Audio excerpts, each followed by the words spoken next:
innocent man. I think it's all a sham. Justice been served. Justice been served.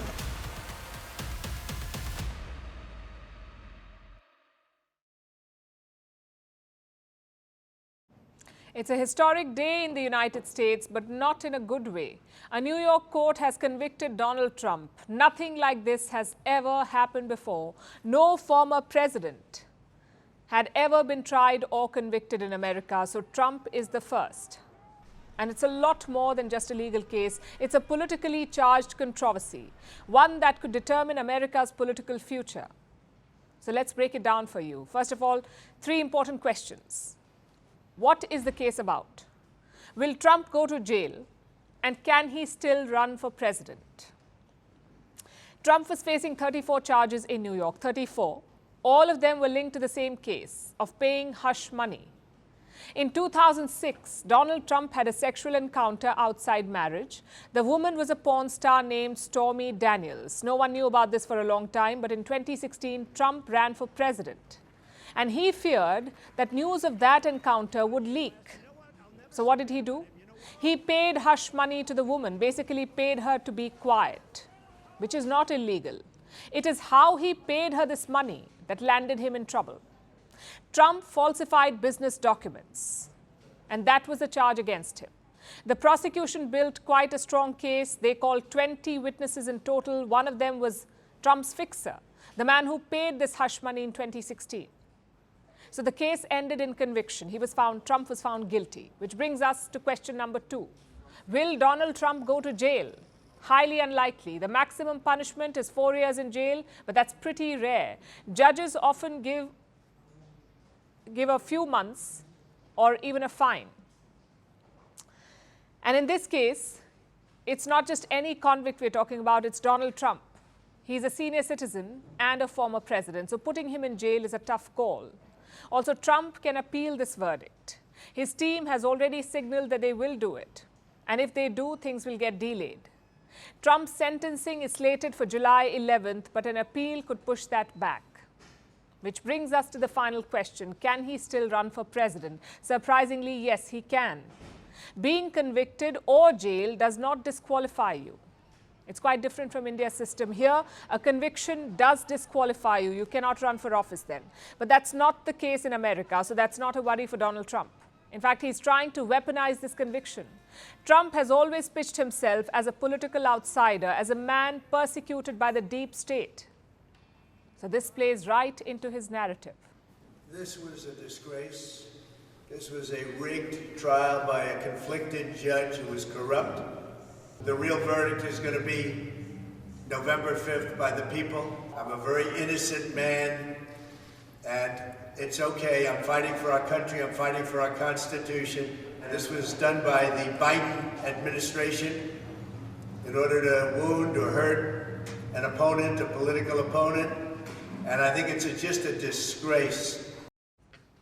Classic Trump, defiant as always. But how will this affect his election chances? Well, among his supporters, it's a boost. Many of them see this as a witch hunt. So the conviction will not move them. If anything, it will solidify their perception that this whole thing was rigged by Joe Biden. That's what Trump supporters believe. And we are already seeing evidence of that. After the verdict, people rushed to Trump's campaign website. They wanted to donate money. The traffic was so much that the website crashed. Eventually, the donations resumed, and guess how much the Trump campaign has raised? Almost $35 million. After the conviction, $35 million. Even on the streets, it's the same sentiment. Trump supporters are refusing to accept that he is guilty. I think it's all a sham. I think they shouldn't be able to run election interference the way they are. At the end of the day, it's only going to increase his support like every other time they indicted him. He's actually going to win because it's in the public's eye how they're using this judicial system just to penalize him, to get him away from running for president again. So Trump voters are unmoved. But what about the rest of America? Opinion polls show a tough fight between Joe Biden and Donald Trump. So the focus is on swing states. You can't just depend on your core vote bank anymore. You need to get the fence sitters.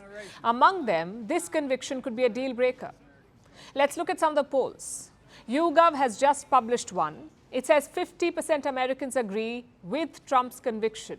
They agree with the conviction, only 30% disagree. The other poll is from January this year. It covers America's 7 swing states. And what did it find? 53% voters said they would not vote for Trump if he was convicted, and that number rose to 55% if he was jailed. So the big takeaway is this: Trump voters do not care about the conviction, but the swing voters do. The question is, how will these sentiments play out in the days ahead? A lot depends on the narrative, how Joe Biden and Donald Trump address this issue. Biden has not said much until now. The White House said it respects the rule of law. It's a very business-like statement. But in campaign season, don't expect that to continue. The tone will sharpen. Reports say Biden's aides are looking to capitalize. Going forward, they want to call Trump a criminal. Now, technically, that won't be wrong. But such strategies can backfire. I'm sure Trump will also refine his approach going forward. He, too, will weaponize this verdict. Now, talk about the irony. 2 old white men, 2 unimpressive candidates, and they're giving America its most nail-biting election in years. Firstpost reports from the world's second largest continent. Hello, I'm Alison Lagrange. A very warm welcome from Durban, South Africa. We get you the news and the newsmakers from Africa. South Africa goes to the polls on the 29th of May. I will track the election and bring you ground reports. Is it the end of the road for the African National Congress? And will former President Jacob Zuma stage a dramatic comeback? From elections to climate change to innovations and opportunities. As the world's attention shifts, we report from Africa, the heart of the global south. Join me every weekday live on Firstpost.